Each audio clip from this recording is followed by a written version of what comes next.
Hi, Kevin. My name is Misty. I am just calling to let you know that I am waiting in a very long line trying to get into the parking garage at a performance. I'm a belly dancer and I'm going to go do a performance at a local cherry blossom festival. And I'm sitting here in this extremely long line where I could be super miserable, but I'm not miserable because I'm listening to the Call Kevin podcast. And I'm listening to the episode where you said the word soup so many times that it started to not sound like a word anymore. And at the end, you just said soup, soup.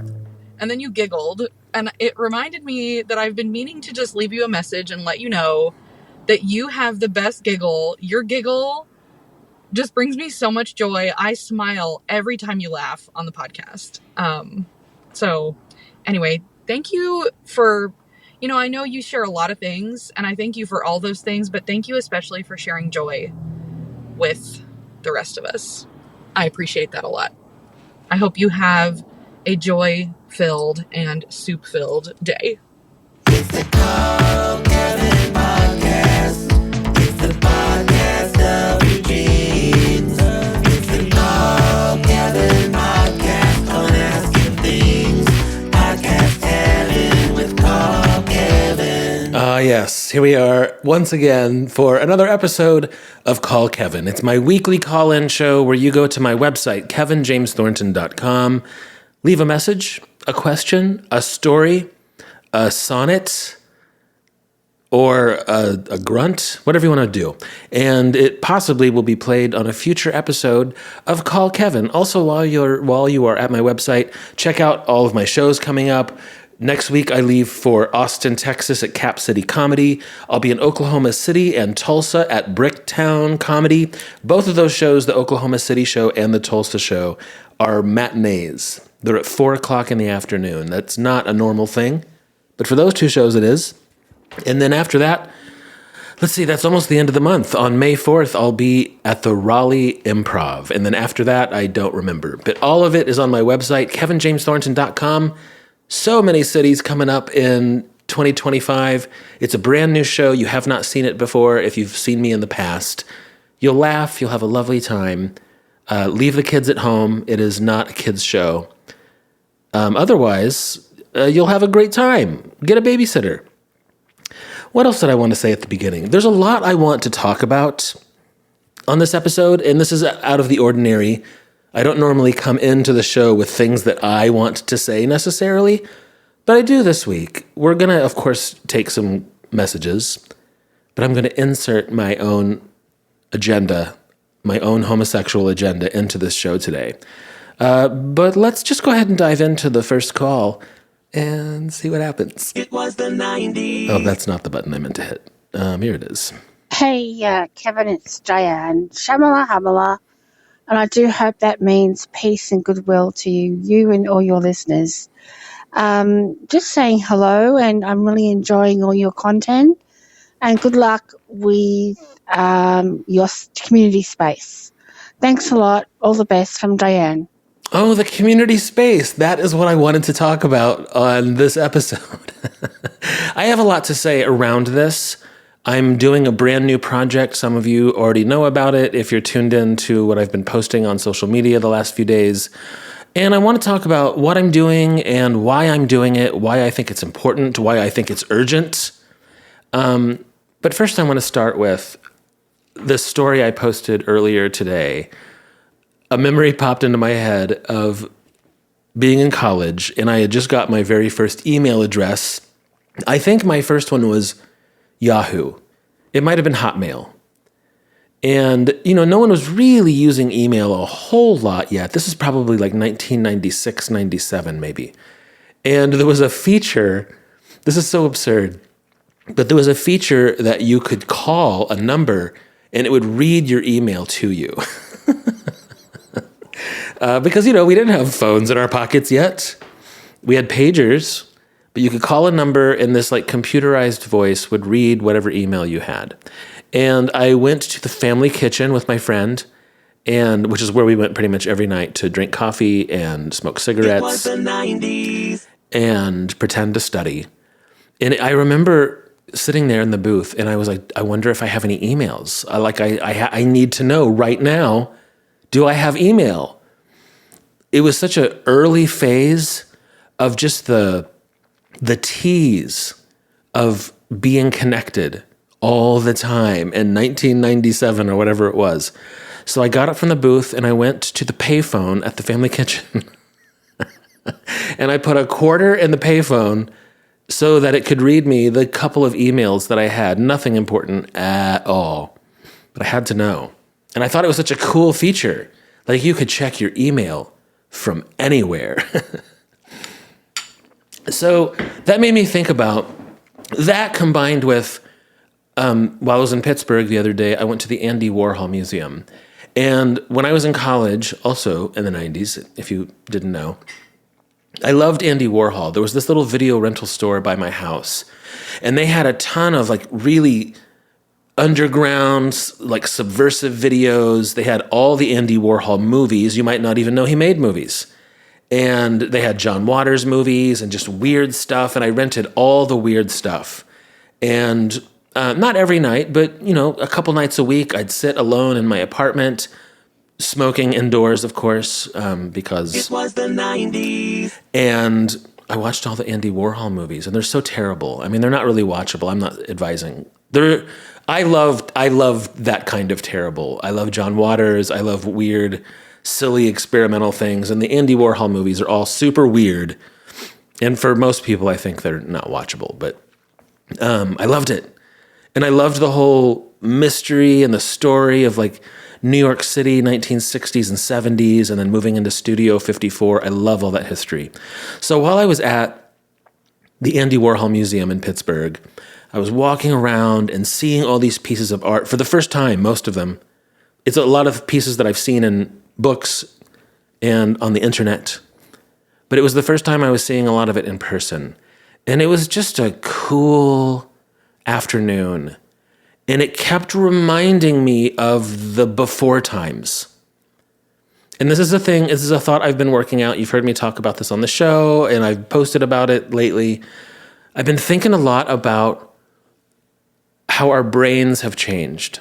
Do you remember what your brain was like in the before times? In before times, I mean before we were connected through our phones and the internet at all times. Do you remember what your brain was like? Mine felt very different. And maybe I'm an extreme case. I think everyone is a little bit different in this regard.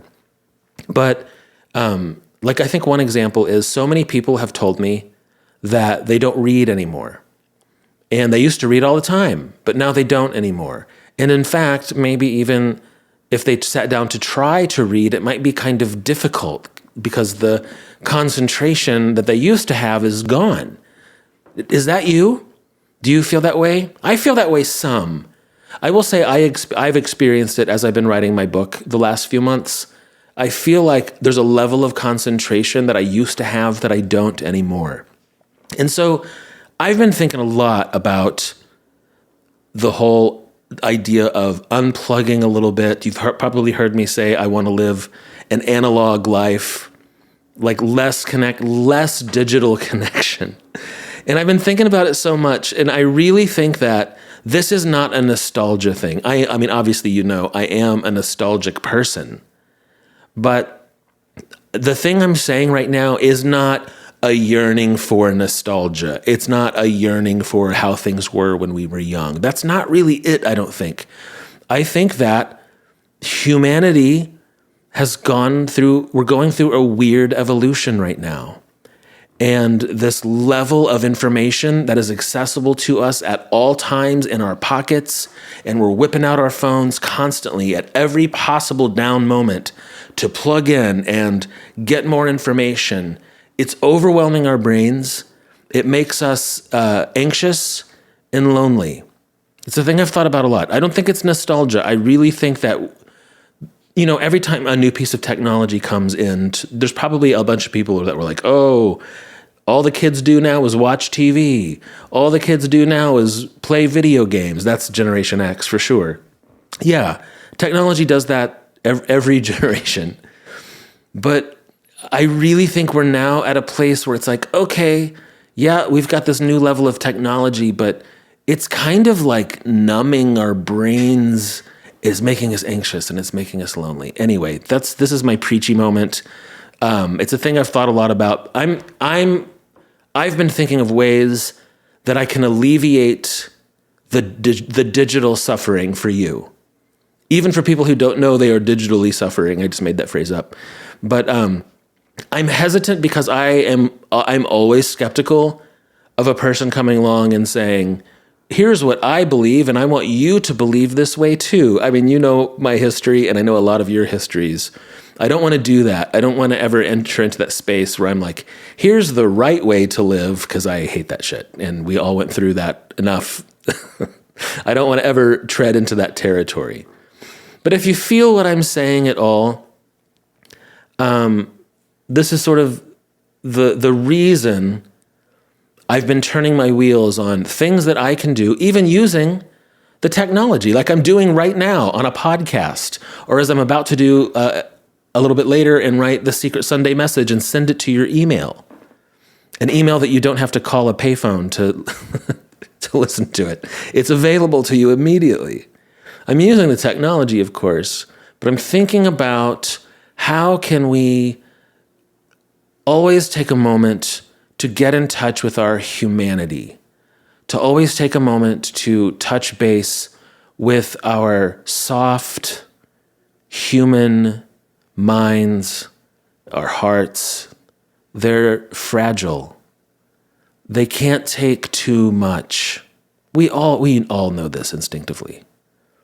What can I add into the world to inspire people to stay in touch with their soft, fragile hearts? That's where I'm at. That's what I want to use my platform for. That's what I have been constantly thinking of ideas. So it's brought me to this place. I've been thinking about renting a studio space here in my neighborhood. I recently moved into this neighborhood. I used to have all of my camera equipment set up in a studio space, and then I moved, and now it's all in storage. I'm like, I want to set it up again. I'd like to keep. That brings me joy. That's a piece of that, like, in touch with, like, human, slow, not plugged into the world thing. I love working with my photo equipment. So I've been looking for a studio, and I viewed a couple of spaces that were big, wide open spaces, and I was like, oh, I could do like an art show here. I could have little gatherings. And then I floated the idea of like a non-religious Sunday gathering, and a lot of people responded to all that. And so I've been moving forward with it. And I don't have a space nailed down yet. I've looked at a lot. I have a couple options. I'm still exactly deciding what's the right thing. Whatever this space is, you can enjoy it from anywhere in the world. All of the projects that I have in mind are things that it's not just in the room here in Cincinnati. It's always with the mindset of reaching outward and connecting people wherever you are. So all that to say, and this is a thing I'm not going to do very often on this show. I really try to honor and respect your time and not to always shove a bunch of advertising in your face. I really, really, really try to make this a quality, real thing. But this is a rare moment where I'm going to say I am accepting contributions to get this artistic space off of the ground. It's going to be called Shyamala Hamala. That's the name of the studio. It's going to be opened here in Cincinnati in the relatively near future, depending on a couple things. And I'm going to start doing projects that you can enjoy. One of the first things I'm going to do is a postcard exchange, which is sort of inspired by someone on this show. I'm going to do it a little bit differently and focused on this community. All of you, anywhere in the world, can mail a postcard to Shyamala Hamala. Not yet. This is one of the first things I'm going to do when we have the space open. You can write a little encouraging message on it, say Shyamala Hamala, mail it to me. I'm going to redistribute them back to you. So all of you who participate will get a cool little Shyamala Hamala from Brazil or New Zealand or wherever it is. And you can hang it up on your refrigerator.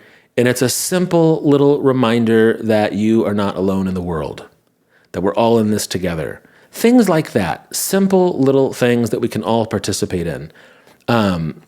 And I'm accepting contributions to get the place running faster. I was going to do this on my own or with help. The on my own version would just be a lot slower. It's a thing I've been slowly looking at places, slowly, imagining what it is. But so many of you have responded recently. I have decided, well, if everyone pitched in $5, there's enough of you out there that's enough of a financial boost. I could get it rolling much faster. That's why I'm accepting contributions. Anyway, it's all set up. A lot of you have already, I've only had it up for 24 hours. We're at about $7,500, which is great. I had a very soft goal of $10,000. So we're super close.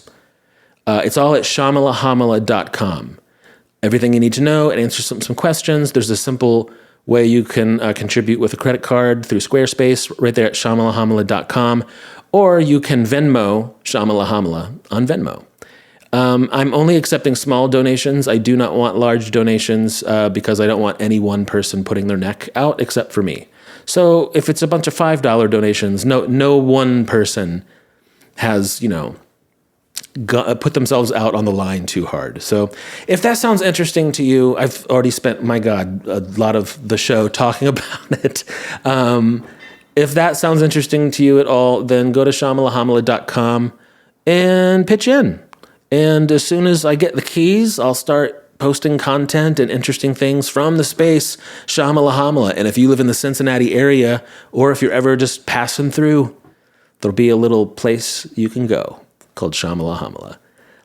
Oh my God, let's take a fucking call. You are listening to the Call Kevin podcast.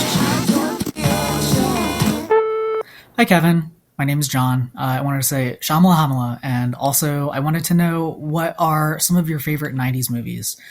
A lot of mine are not very good. I really like Single White Female and So I Married an Axe Murderer. Thanks. The 90s were a fantastic era of movies. I mean, sure, there was some silly stuff, but for me, those were my college years, and I was a theater major, so we took ourselves super seriously. So anytime there was like an artistic film to be seen, we would go watch it and talk about it and go to the family kitchen afterwards and smoke and talk about it some more. But if you think of the movies in that era, there was like, I suddenly can't think of any. No, like American Beauty and Crash and all these like Magnolia, all the those early Tarantino movies like Reservoir Dogs and Pulp Fiction. It was a cool era of movies, like these big, there were always like these big epic stories, like with big casts and like storylines that wove in and out of each other. And then there would be like in Magnolia, there's that scene where everyone's sitting in their car singing that Amy Mann song. You know what I'm talking about? It's not going to stop. Remember that? Everyone's like looking out the window and then like the frogs fall from the sky. Do you know what I'm talking? Just like cool, weird choices, big, bold movies in the 90s. I love that era of movies. Obviously, if you didn't know, I'm a big fan of the 90s. Was the 90s. If you need help, hang up and then dial your operator. Okay, here's a throwback for you. Do you remember saving up money to buy a new release single CD at the gas station? I bought so many singles, and you would listen to it in the car with your portable CD player and your headphones, and I'd have a whole pack of CDs, but each one only had one song on it. I felt amazing, like, look at all the music I have. It could make up 20 minutes of songs. I didn't necessarily mean for this to be an episode that is reflecting on the before times, but it all is just sort of turning out that way. This is an example, I think, of that is nostalgia. This is nostalgia that technology has moved on from. So I don't necessarily think, it was better back then. But I think it can remind us of a time when we weren't plugged into a computer at all times. I am really into records. And this is even before, I was not into records in high school. Of course, that was the era of, for me, tapes and then CDs. But as an adult, I love going to a record store. I have a nice little record player set up in my living room. And it's not like a pretentious thing. It's that slow, connected kind of way of living.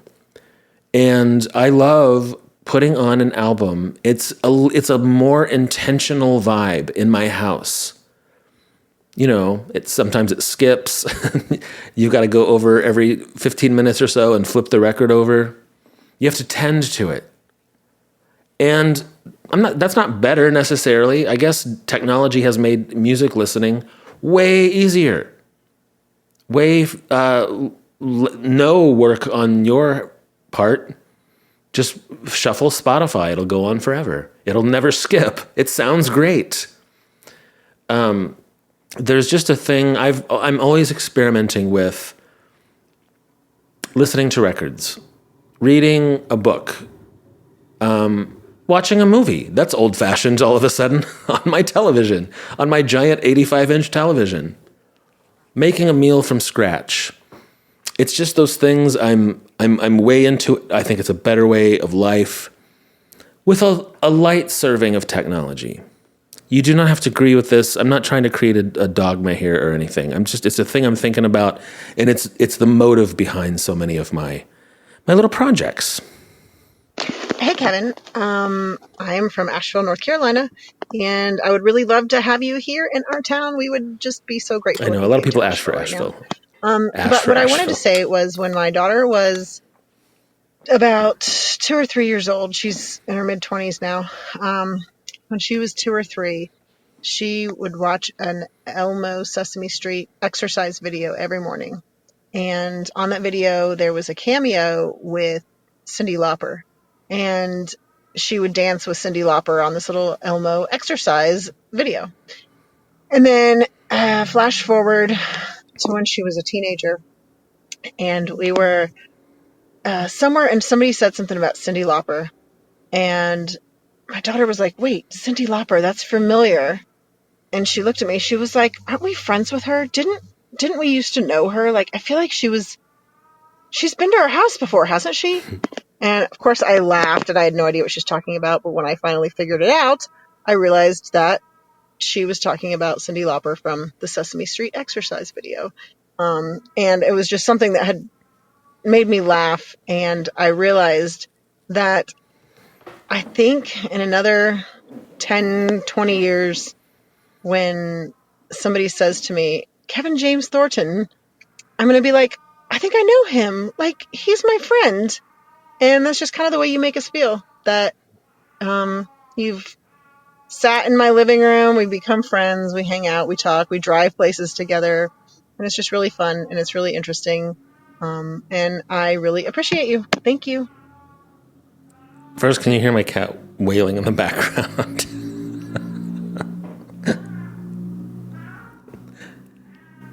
He does that occasionally. He gets this little toy and parades through the house with the toy in his mouth and makes that wailing sound.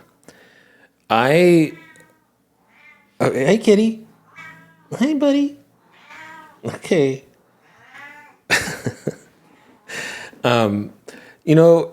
Most of you know those Java Doodles animations, the little black and white animations with the cup that have been put to a lot of my stories, dozens and dozens of them. That animator's super cool. I love all their work. But because of that, very specifically, and they have gotten, like their YouTube channel, the Java Doodles YouTube channel is over 2 million followers now, which is very hard to do on YouTube. That's probably the hardest one to get a following that big. And it's a lot of kids, of course, because it's an animation. And so a lot of kids tune into those Java Doodles animations. And one, it often tends to make parents think that my live show is for their kids because their kids love those animations so much. And then they see me coming to town. They're like, oh, great. We're going to bring the kids. I am not Java Doodles. I love those animations, but that's not me.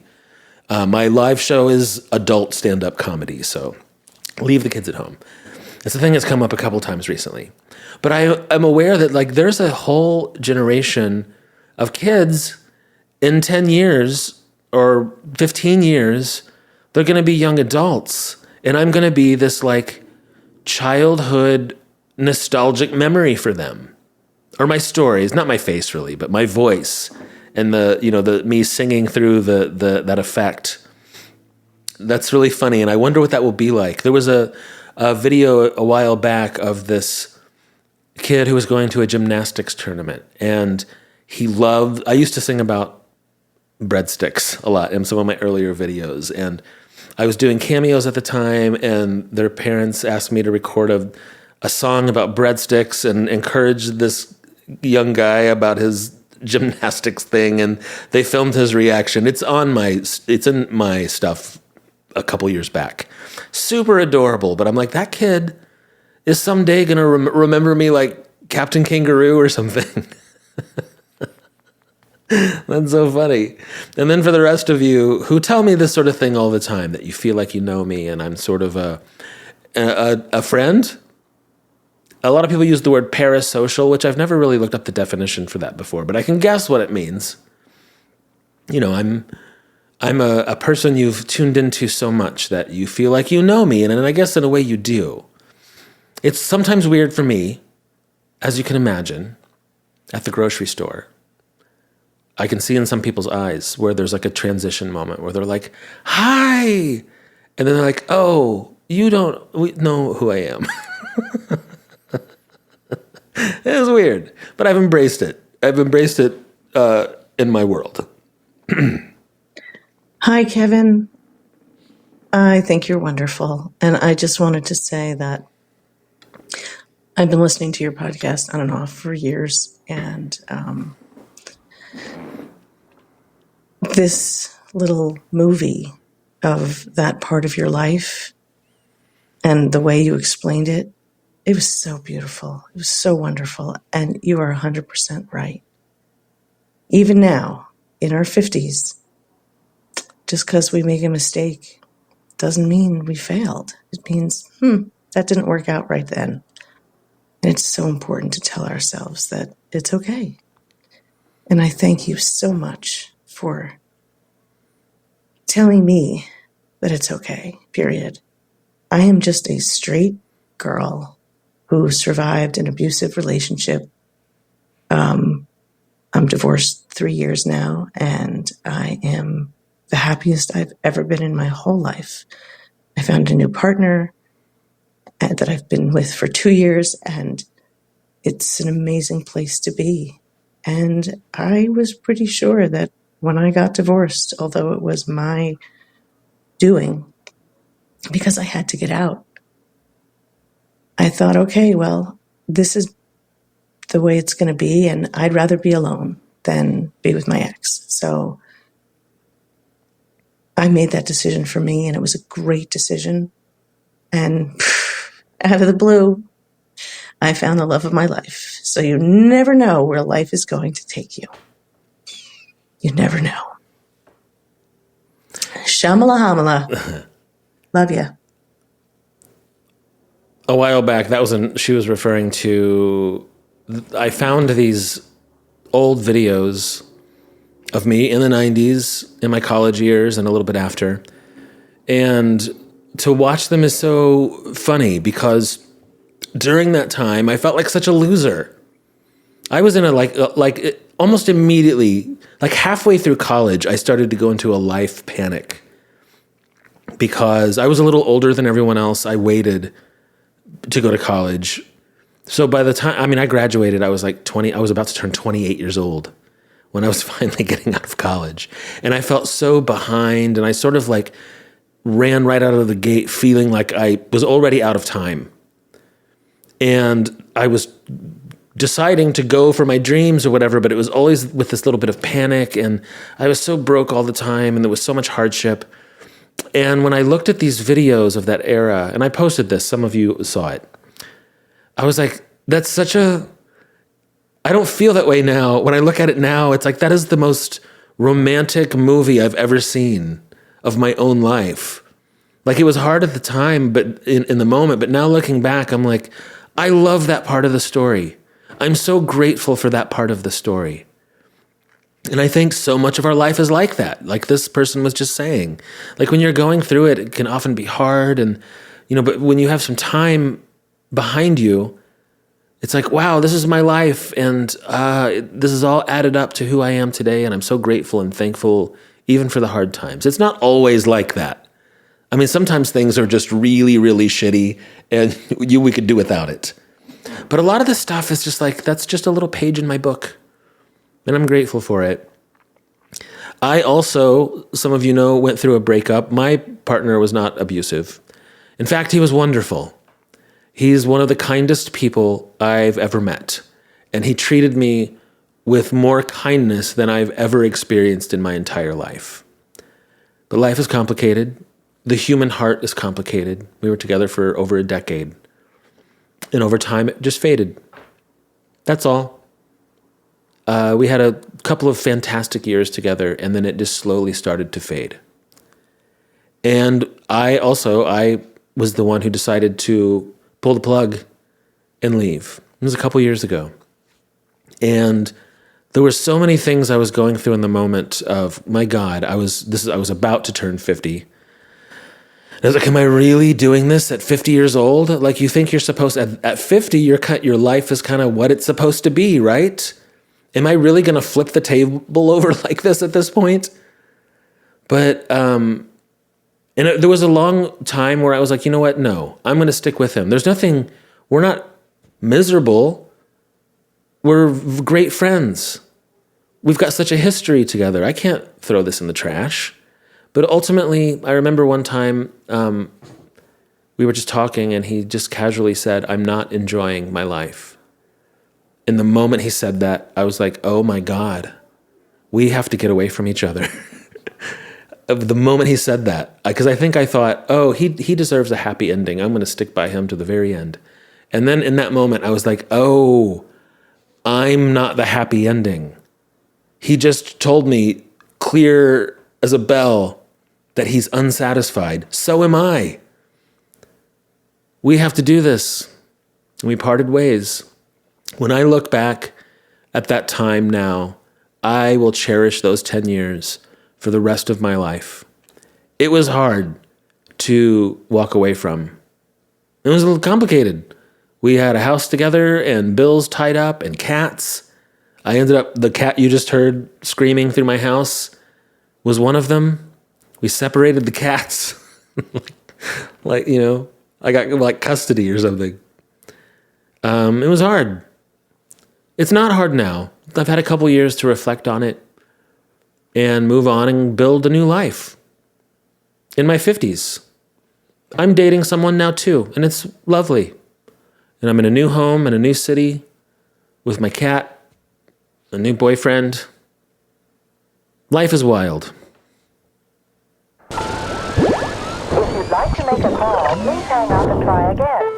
I think this is a good moment to do our little community bulletin board shout-outs every week in lieu of a paid advertiser, which we might have someday, but right now this show is just me and you and a microphone. So I'm doing little shout-outs for your businesses or your little gigs or whatever it is. If you would like me to shout out something for you, you can DM it to me on Substack. Probably not Instagram. I get my Instagram, all my DMs on Instagram and TikTok are a mess. Some days I get a whole bunch. I'll miss it. So you can either email it to me at, let's use the Shyamala Hamala address, info@shyamalahamala.com, or you can DM it to me on Substack. I do not know these businesses. This is just like a community bulletin board. This is not an endorsement. So if you check out any of this stuff, you're on your own. It's just people here in the community. Maybe it's cool. I don't know. I'm just shouting it out. Here we go. The way society thinks about family, love, and identity seems to be evolving faster than ever. In our hyper-connected world, these changes feel more urgent. And as we're seeing every day in the news, it's sparking backlash. So what can we do? Journalist Blair Hodges invites you to join him on a podcast journey called Relationscapes. He interviews best-selling authors and award-winning researchers from all kinds of backgrounds to get the lay of the land on all kinds of topics: family building, feminism, gender identity, masculinity, racism, intergenerational trauma, equal partnerships, sexuality, and more. It can be hard to keep up with all this stuff. Relationscapes can help. Blair asks the difficult or embarrassing or intriguing questions, so you don't always have to. Our relationships aren't just personal, they're historical, cultural, and political. And when we have a better map of the territory, we won't just be reacting to all this change, we can actively help shape it. Listen to Relationscapes to find out how. Subscribe wherever you get your podcasts. Follow for updates on Instagram and TikTok at _Relationscapes. Hey there, art enthusiasts! Are your walls as exciting as your uncle's vacation slideshow? Well, it's time to shake things up with Moon Rabbit Press. Since 2010, I think I did this one already, that's okay. Chris Charles, a Rochester-based printer, designer, and teacher, has been turning ink and imagination into bold, colorful letterpress prints that make you smile every day.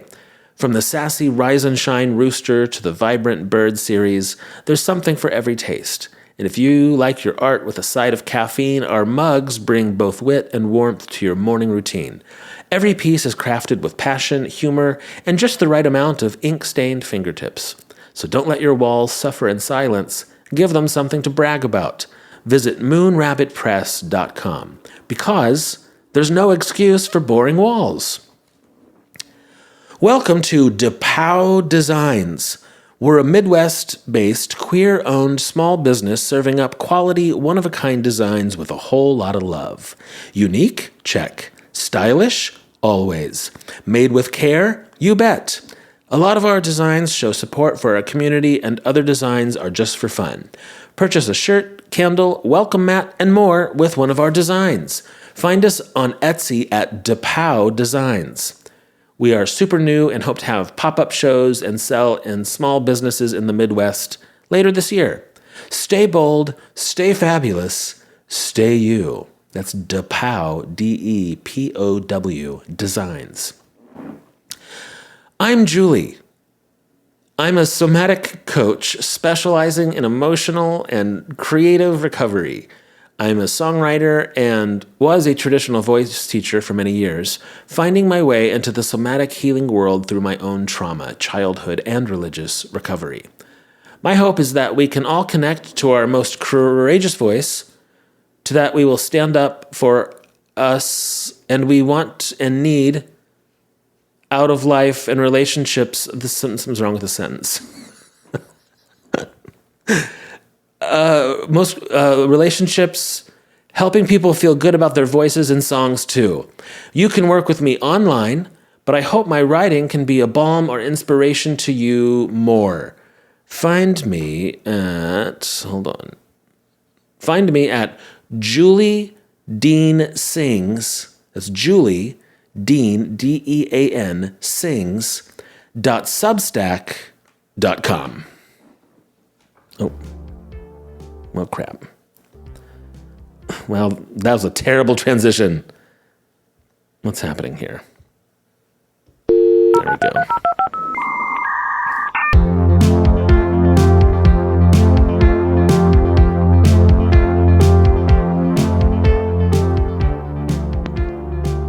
Hi, Kevin. You talking about your new hometown got me reminiscing about my one and only visit to Cincinnati. It was 1979 after my best friend and her family had moved there, and she and I had been inseparable, and we spent most weekends at her house, and we'd bake and play her brother's albums. Hertz Barracuda was a favorite that we loved to dance and play air guitar to. So when she moved away, it was quite painful. We both cried as their station wagon pulled out of her driveway for the last time. And I felt very grown up when my parents let my 13-year-old self fly to Cincinnati alone for a visit. We had a great time, and we went downtown to a Reds game at Riverfront Stadium. But as often happens, our lives went in a different direction, and eventually we lost touch. But to this day, when I say her name, I always add my best friend in front of it. So, to my best friend Nancy, in case you're listening, I want you to know how much those years meant to me. Thanks, Kevin. Was that hard to hear? Sorry, the show's falling apart. I couldn't understand most of that. Something was wrong with the audio. Well, shit. I couldn't quite make out enough of what that caller was saying. I should probably edit that out, but I'm not going to.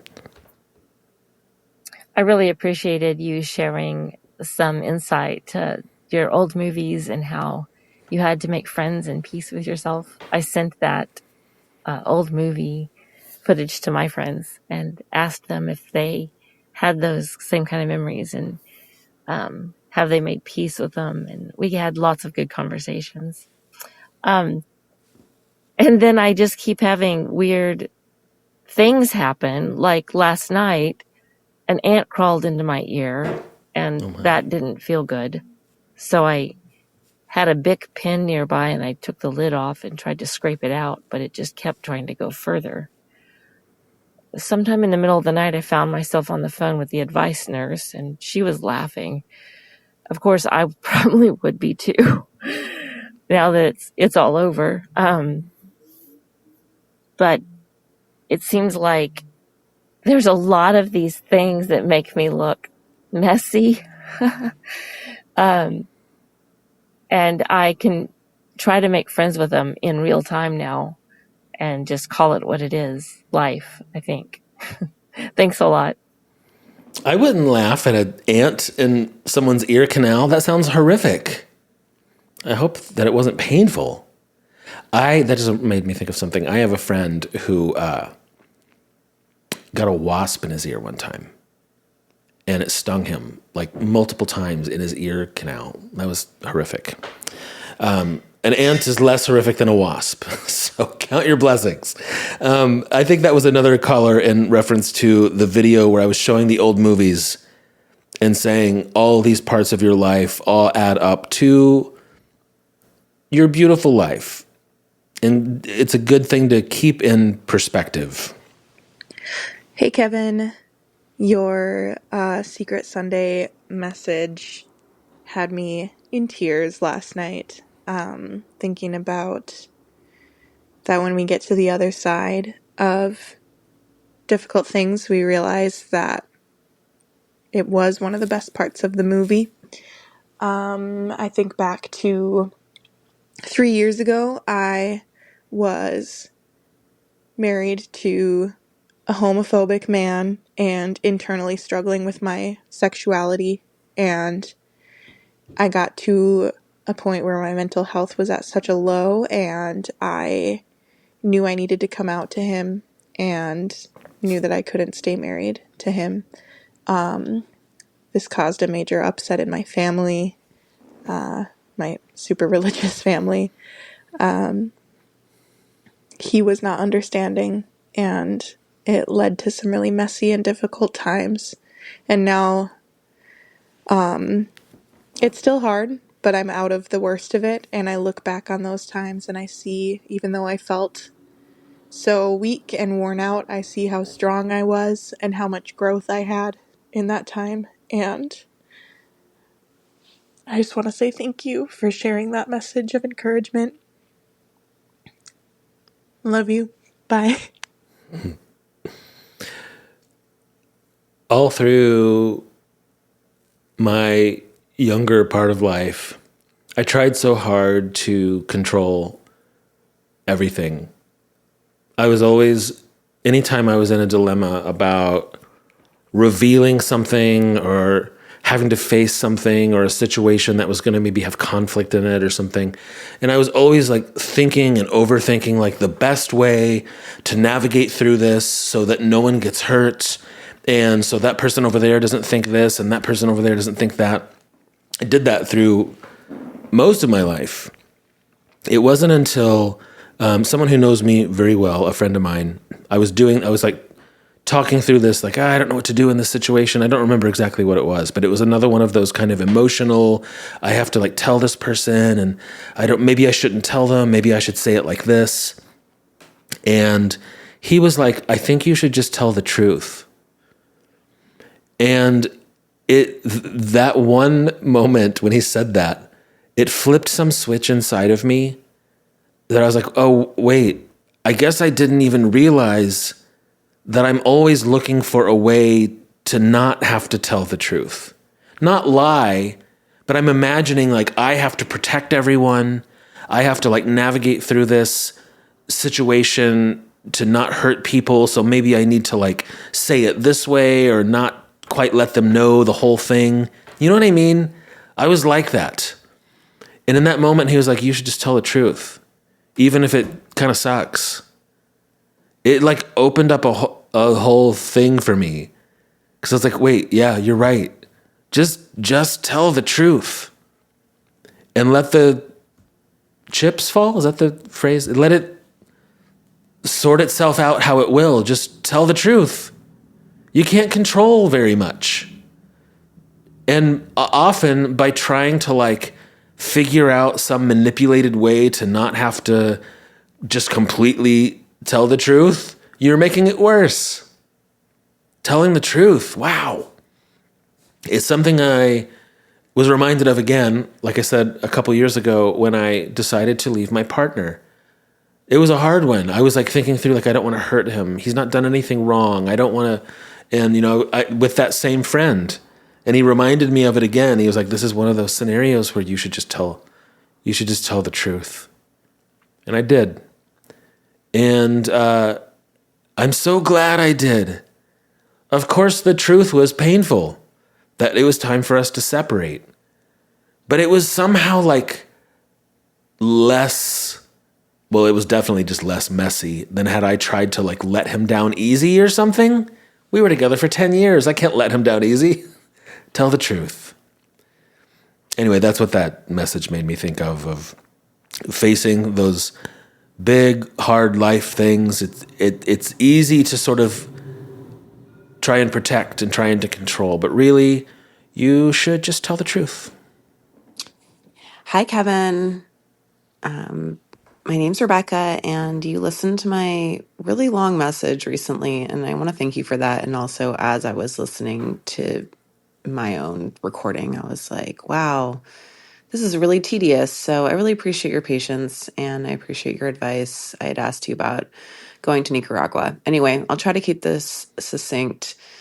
My issue right now is that I have to prepare for the trip. I have 2 weeks before this thing, and I need to go to the store. I have to take care of stuff. Yes, there are some things I can do online, but I need to actually go out in person and take care of errands. And I was supposed to do that this weekend, and now I'm thinking I'm going to push it off till next weekend, which is 1 week before the trip. Anyway, long story shorter, I wanted to know what you do, or if you've ever been in this experience where you kind of have like agoraphobia and you don't really want to leave the house because you're depressed and having a hard time in life. Anyway, that's what I'm having, is a hard time. And I slept till 5 p.m. yesterday and then 2 p.m. today. And I did start to see a therapist starting yesterday. So, yes, trying to get help, but I'm not looking for like, oh, here's how you can go meet people. I don't think that's what you would say. But how do you motivate yourself to get up, go out when you really, really want to avoid the world? Like, how do you just do the thing besides saying, go do the thing? Any advice about that? Thanks. I appreciate it. Well, this is another moment where I'm going to tell the truth. Even if it's not exactly what I think the right answer is supposed to be. I'm going to be real with you about myself. I don't do the thing. I always let myself be. I'm not saying this is not my advice. I'm just telling you what I do. As I've said oftentimes, I'm not a therapist. I'm a comedian, and maybe not the best advice giver. I always have been kind of messy. And at this point in my life, I always choose to just let myself be, whatever it is. So I too often will sleep super long hours. I don't feel that I have depression, or if I do, it's like super hardcore, like it is maybe for some people. My brain usually feels pretty good. And so for that, I'm probably lucky. And I am, grateful that I don't have to deal with a lot of depression issues. But if I don't feel motivated, I don't make myself do anything. I always just let myself be. And you know what? I mean, maybe, I'm not in great shape.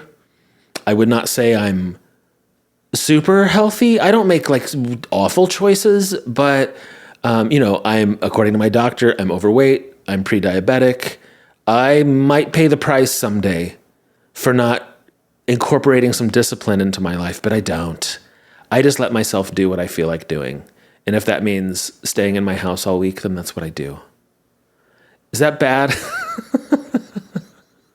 Maybe you guys need to give me advice. But that's the truth.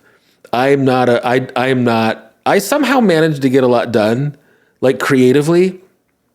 Lucky for me, my life has arranged itself now where I don't have to go to work, because then you guys wouldn't get anything. If I had to like hold a job, like a full-time job down, then you guys would never see me. But because this is all I have on my plate, then this is what I have to give to the world. But it also comes with a lot of laying on the couch and watching Gordon Ramsay kitchen nightmares, or that loop of the bonfire on the beach that plays over and over again on my TV. I like that a lot. And I enjoy pizza and wine. Sometimes I drink too much wine. Not anything crazy. But I definitely, sometimes when my doctor is like, how much wine have you been drinking? I have the urge to not tell the truth, even though she can see it in my blood work, probably, in my triglycerides. I'm sorry that this show has been a little messy. It's just me. There's no sound person. I don't have an editor. So, when I make mistakes, it just is what it is. I hope this wasn't a hard listen. It was probably fine. Hi, Kevin. This is Mickey. So a few years back, I stopped doing New Year's resolutions and started doing resolution words. Just a general vibe and goal for the year. It's a basic energy to return to as the year goes on. This year, my resolution word is movement. That can mean a lot of things. Some days it means just getting out of bed and putting different clothes on. And some days it's going out for a walk and touching new grass, like you said in one of your episodes. It has meant traveling to Mexico for my brother's wedding. It has meant dancing and stretching and just going to work. It has meant finding community with this podcast. And today, it meant recording this message. That being said, I think it's time for a dance break. Dance break in your car, in your office, where you are. Dance break, move your booty, break it down like it's your duty. Dance break. Dance break. I almost forgot. I just looked out and saw that message. Thanks for reminding me to always have a dance break. It's very important.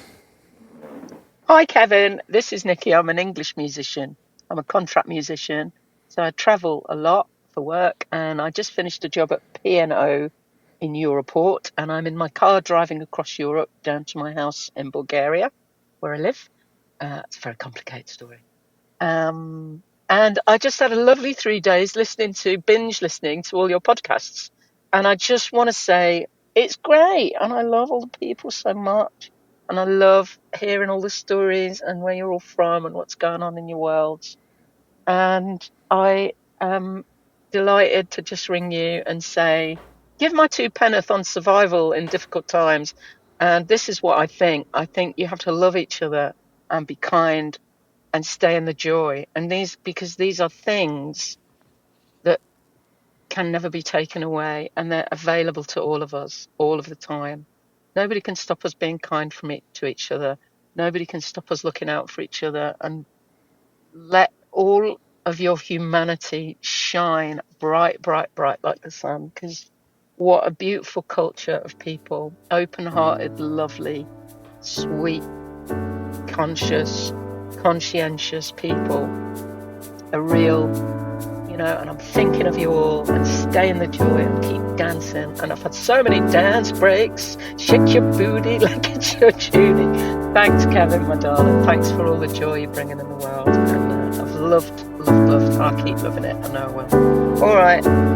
Bye, everyone. It was the 90s. Thanks for hanging out, everybody. Go to ShyamalaHamala.com if you're interested in taking part in the new art space. And come to one of my shows. I'll see you out there. Have a great week. It was the 90s. It was the 90s. It was the 90s.